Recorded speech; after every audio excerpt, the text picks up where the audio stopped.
హాస్పిటళ్ళు, స్కూళ్ళు, యూనివర్సిటీలు, కాలేజీలు, అలాగే శరణార్థి శిబిరాలు, వీటన్నిట్లలో ఇప్పటిదాకా ఉగ్రవాద శిబిరాలు, ఉగ్రవాదులకి రక్షణ కవచాలు, ఆయుధ డంపుల్ని పెట్టుకున్నటువంటి హమాస్ తీవ్రవాదులై అవన్నీ గుట్టు బయటపడింది. అయితే ప్రపంచం ముందు డ్రామాలు ఆడుతూనే ఉన్నారు. ఓ పక్కన ఇజ్రాయెల్ సైన్యం చొచ్చుకెళ్ళి వాటిని కూలుస్తూ ఉంది, కొంత ప్రాణాలు కోల్పోతూ కూడా పోరాటం సాగిస్తూనే ఉంది. ఫైనల్గా యుద్ధంలో విజయం సిద్ధించేటువంటి దిశగా ఉంది. ఇప్పుడు వచ్చేటప్పటికి మరొక కీలకమైనటువంటి పరిణామం ఏంటంటే, చివరికి జర్నలిస్టులని తీవ్రవాదంలోకి తీసుకొచ్చి జర్నలిస్టుల ద్వారా తీవ్రవాద కార్యకలాపాలు చేస్తుంటే ఇజ్రాయెల్ డిఫెన్స్ ఫోర్స్ వాళ్ళని స్పేర్ చేయట్లేదు, అటాక్ చేస్తుంది. Israel defence force has made some big claims on Al Jazeera journalists killed in an Israeli strike in southern Gaza on January 7. The Israel Defense Force shared evidence that it claims proves that the 2 journalists killed in Khan Yunis were terror operatives. The development reported by the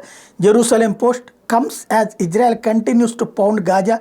Meanwhile, the White House has come out in the defense of the Israeli army over the targeting of journalists based in Gaza.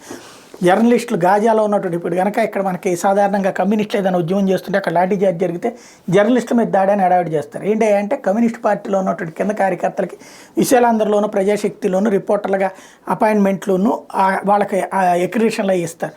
జరిగినప్పుడు వాస్తవంగా వీళ్ళు party తరపునే పనిచేస్తారు. ఆ టైంలో తనగానే ఎదుగు జర్నలిస్టుల మీద దాడని చెప్తుంటారు. అట్లాగే ఇక్కడ తీవ్రవాద సంస్థలు సంబంధించి అల్ జజీరా టీవీ ఐడెంటిటీ కార్డులు పెట్టుకుని తీవ్రవాద కార్యకలాపాలకు బాధపడుతున్నారు. వాళ్ళని కాల్చి చంపింది ఇజ్రాయెల్ డిఫెన్స్ ఫోర్స్.